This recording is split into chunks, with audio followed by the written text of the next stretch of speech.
ഇവർ വിവാഹിതരായി. ഇനി വരാൻ പോകുന്ന വിശേഷത്തിലേക്ക് ഏവർക്കും സ്വാഗതം. ഈ റിവ്യൂ ഇഷ്ടപ്പെടുവാണെങ്കിൽ സബ്സ്ക്രൈബ് ചെയ്യണേ, അതുപോലെ ലൈക്ക് ചെയ്യാനും ഹൈപ്പ് ചെയ്യാനും മറക്കല്ലേ. അങ്ങനെ അജയ് ഭൂമിയെ വിളിച്ചു വരുത്തുകയാണ്. എന്നിട്ട് ഭൂമിയെടുത്ത് കാര്യങ്ങളൊക്കെ പറയുന്നുണ്ട്. അങ്ങനെ മുത്തശ്ശി ഇറങ്ങി പോവാൻ ഒരുങ്ങിയതും മുത്തശ്ശിയെടുത്ത് പോവാതിരിക്കാൻ വേണ്ടി അഞ്ജനയെ വിവാഹം കഴിച്ചോളാമെന്ന് ഉറപ്പ് നൽകിയ കാര്യം, മോതിരം തിരിച്ച് കയ്യിലേക്ക് ഇട്ട കാര്യങ്ങളെല്ലാം പറയുന്നുണ്ട്. എന്നിട്ട് അജയ് പറയുന്നുണ്ട്, എനിക്ക് മുത്തശ്ശിയെ വേദനിപ്പിക്കാൻ പറ്റാത്തത് കൊണ്ടാണ് അങ്ങനെ ചെയ്യേണ്ടി വന്നത്. പക്ഷേ എനിക്ക് അഞ്ജനയെ വിവാഹം കഴിക്കാൻ പറ്റത്തില്ല. നയനയെ ചതിച്ചുകൊണ്ട് ഒരിക്കലും എനിക്ക് അഞ്ജനയെ വിവാഹം കഴിക്കാൻ പറ്റത്തില്ലെന്ന് പറയാണ്. ഞാൻ ആകപ്പാടെ ധർമ്മസങ്കടത്തിലാണെന്ന് പറയാണ്. അപ്പോൾ തന്നെ ഭൂമി ചോദിക്കുന്നുണ്ട്, സാർ ഇങ്ങനെ ഒരു തീരുമാനം എടുക്കുമ്പം പിന്നെ എങ്ങനെയാണ് ഈ വിവാഹം മുടക്കാൻ പറ്റുന്നത് എന്നൊക്കെ ചോദിക്കുന്നുണ്ട്. അപ്പോൾ അജയ് പറയുന്നുണ്ട്, ഇനി മുത്തശ്ശിയുടെ മുന്നിൽ എനിക്ക് കല്യാണ മണ്ഡപം വരെ എത്തിയേ പറ്റത്തുള്ളൂ. ഇല്ലെങ്കിൽ മുത്തശ്ശി ആ വീട് വിട്ടു പോകും. അതെനിക്ക് ചിന്തിക്കാൻ പറ്റത്തില്ല. അപ്പം ഞാനെന്ത് ചെയ്യണം എന്ന് ഭൂമി ചോദിക്കുന്നുണ്ട്. അപ്പം ഭൂമിയെടുത്ത് പറയുന്നുണ്ട്, ഭൂമി കല്യാണ മണ്ഡപത്തിൽ വരണം. അതിനുശേഷം അവിടെ വെച്ച് ഈ വിവാഹം മുടങ്ങണം. അപ്പോൾ മുത്തശ്ശിക്ക് ഒന്നും ചെയ്യാൻ പറ്റത്തില്ല എന്ന് പറയുന്നുണ്ട്. ഇത് കേൾക്കുമ്പോൾ ഭൂമി പറയുന്നുണ്ട്, സാറിൻ്റെ മുത്തശ്ശി ആ വീട്ടിൽ നിന്ന് ഇറങ്ങി പോകുന്ന ഭയന്നാണ് വിവാഹത്തിന് സമ്മതിച്ചത്. അഞ്ജനെ വിവാഹ മണ്ഡപം വരെ എത്തിച്ചിട്ട് എങ്ങനെ ആ പെൺകുട്ടിയെ ചതിക്കാൻ പറ്റും? അതുപോലെ മുത്തശ്ശി, വീട്ടുകാർ എല്ലാവരെയും സാറെ എങ്ങനെ ചതിക്കാൻ പറ്റും?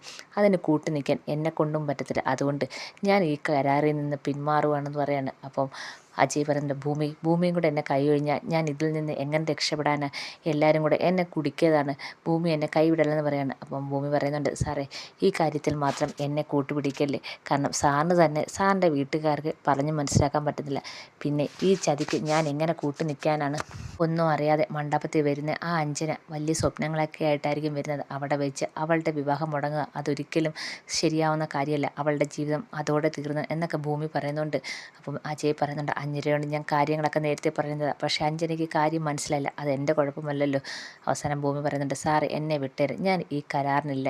എൻ്റെ അമ്മയെ രക്ഷിക്കണം, അത് ശരിയാണ്. പക്ഷേ ഇങ്ങനൊരു ചതി ആ കുടുംബത്തോട് ചെയ്തിട്ട് എനിക്ക് അമ്മയെ രക്ഷിക്കേണ്ട എന്നും പറഞ്ഞുകൊണ്ട് ഭൂമി അജയുടെ മുന്നിൽ കൈ തൊഴുതിട്ട് അങ്ങ് പോവുകയാണ്. അജയാണെങ്കിൽ ഭൂമി എന്നും പറഞ്ഞ് പുറകെ വിളിക്കുന്നുണ്ട്. പക്ഷേ ഭൂമി അതൊന്നും കേൾക്കാതെ അങ്ങ് പോവുകയാണ്. അതിനുശേഷം വീട്ടിലെത്തിയ ഭൂമി ഇത് തന്നെ ആലോചിച്ചുകൊണ്ടിരിക്കുകയാണ്. എന്നിട്ട് ഭൂമി വിചാരിക്കുന്നുണ്ട്, എന്തായാലും അമ്മയുടെ കേസുമായിട്ട് മുന്നോട്ട് പോയേ പറ്റത്തുള്ളൂ. ഇനി അജയ് സാറിൻ്റെ ഒരു സപ്പോർട്ടും പ്രതീക്ഷിക്കേണ്ട. സാറിൻ്റെ കാര്യത്തിൽ ഞാൻ ഒരു കാര്യവും ചെയ്യാത്തത് കൊണ്ട് തന്നെ ഇനി സാറിൻ്റെ ഒരു സഹായവും പ്രതീക്ഷിക്കേണ്ട എന്ന് പറയാണ്. പിന്നെ കേസുമായി ബന്ധപ്പെട്ട് ആളെ കാണാൻ പോകാനായിട്ട് ഒരുങ്ങുന്നതിന് മുമ്പ് അച്ഛൻ്റെ ഫോട്ടോയിൽ നോക്കി സംസാരിക്കുന്നുണ്ട്. അമ്മയെ രക്ഷിക്കണം അച്ഛ, അമ്മ കുറ്റക്കാരിയല്ലെന്ന് എനിക്കും അച്ഛനും ഒരുപോലെ അറിയാം. അതുകൊണ്ട് എൻ്റെ അമ്മയെ രക്ഷിക്കണം. എനിക്കിനി അമ്മ മാത്രമേ ഉള്ളൂ.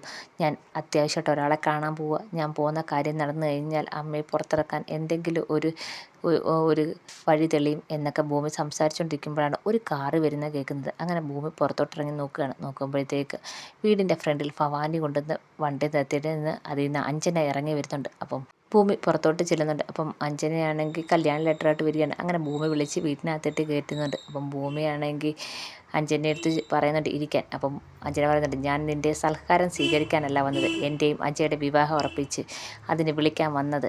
അപ്പോൾ ഉടനെ ഭൂമി പറയുന്നുണ്ട്, ഞാൻ അറിഞ്ഞായിരുന്നു, മുത്തശ്ശി പറഞ്ഞായിരുന്നു. എന്നിട്ടാണോണ്ടി നീ ആ അജയുടെ പുറകെ തോളിൽ കൈവച്ച് ബൈക്കിൽ പോകുന്നത് ഞാൻ കണ്ടല്ലോ. നിനക്ക് നാണമില്ലേ? ഇതോടെ നിൻ്റെ കളി തീർത്തോണം. ഇനി അജയ് എൻ്റെ സ്വന്തമാണ്, ഞങ്ങളുടെ വിവാഹമാണെന്ന് പറയാണ്. അപ്പം ഭൂമി പറയുന്നുണ്ട്, ഞാൻ അറിഞ്ഞായിരുന്നു സാറിൻ്റെ വിവാഹമാണെന്ന്, ഞങ്ങൾ തമ്മിൽ നല്ല സൗഹൃദം മാത്രമാണെന്ന് പറയാണ്. അപ്പോൾ അഞ്ജന പറഞ്ഞുണ്ട്, അതിൻ്റെ പേരും പറഞ്ഞ് നീ അജയായിട്ട് കറങ്ങുവാണെന്ന് എനിക്ക് നന്നായിട്ട് അറിയാം. നിൻ്റെ അമ്മയും അങ്ങനെ ആയിരുന്നാണ്. നിൻ്റെ അമ്മ വഴി പിഴച്ചേ നടന്നതായിരിക്കും. അതുകൊണ്ടായിരിക്കും നിൻ്റെ അച്ഛനുമായിട്ട് ഇന്ന് വഴക്കുണ്ടായത്. അത് കണ്ടുപിടിച്ചുകൊണ്ടായിരിക്കും നിൻ്റെ അച്ഛൻ നിൻ്റെ അമ്മ കുത്തിക്കൊന്നതെന്നൊക്കെ വളരെ മോശമായിട്ട് അഞ്ജന ഭൂമിയോട് സംസാരിക്കുന്നുണ്ട്. അപ്പോൾ ഭൂമി പറയുന്നുണ്ട്, നീ ആവശ്യമില്ലാതെ സംസാരിക്കരുതെന്നൊക്കെ പറഞ്ഞ് അവർ തമ്മിൽ വഴക്കിട്ട് പുറത്തേക്ക് ഇറങ്ങുവാണ് അഞ്ജന. പുറത്തിറങ്ങിയ അഞ്ജന അവിടെ കിടന്ന് ഒരു കല്ലെടുത്ത് ഭൂമിയുടെ വണ്ടി അടിച്ചു പൊട്ടിക്കാൻ ഒരുങ്ങുമ്പോഴത്തേക്ക് ഭൂമി ഓടിപ്പോയി അവിടുന്ന് വലിയൊരു വടിയെടുത്ത് അഞ്ജനെ അടിക്കാനായിട്ട് ഒരുങ്ങുകയാണ്.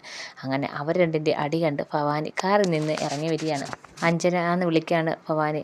അമ്മ, ഇവളെ എന്നെ എന്തൊക്കെയാണ് പറഞ്ഞതെന്നറിയാമോ? ഇവളെ വെറുതെ വിടത്തില്ല എന്നും പറഞ്ഞുകൊണ്ട് നിൽക്കുകയാണ് അഞ്ജന. അപ്പോൾ ഉടനെ ഭവാനി പറയുന്നുണ്ട്, നീ ഇങ്ങോട്ട് വന്നേന്നും പറഞ്ഞുകൊണ്ട് അഞ്ജനയെ പിടിച്ചുകൊണ്ട് പോവുകയാണ്. അപ്പോൾ ഭൂമി പറയുന്നുണ്ട്, മര്യാദയ്ക്ക് ഇവളെ പിടിച്ചുകൊണ്ട് വന്നേ നല്ലത്, ഇനി ഇവളെ നിന്ന് കഴിഞ്ഞാൽ ഞാൻ തല്ലിക്കളയും എന്നൊക്കെ ഭൂമിയും പറയുന്നുണ്ട്. അങ്ങനെ ഭവാനി അഞ്ജനയും പിടിച്ചുകൊണ്ട് പോവുകയാണ്.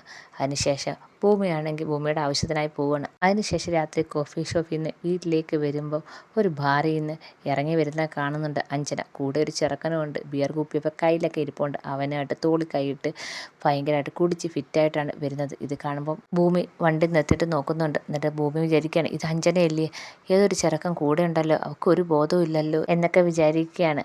അപ്പം ഭൂമി ഇങ്ങനെ മനസ്സിൽ വിചാരിക്കുകയാണ്, അജയ് സാറ് ഇവളെ കെട്ടിക്കഴിഞ്ഞാൽ അജയ് സാർ വലിയൊരു കുരുക്കിലേക്കാണ് പോകുന്നത്.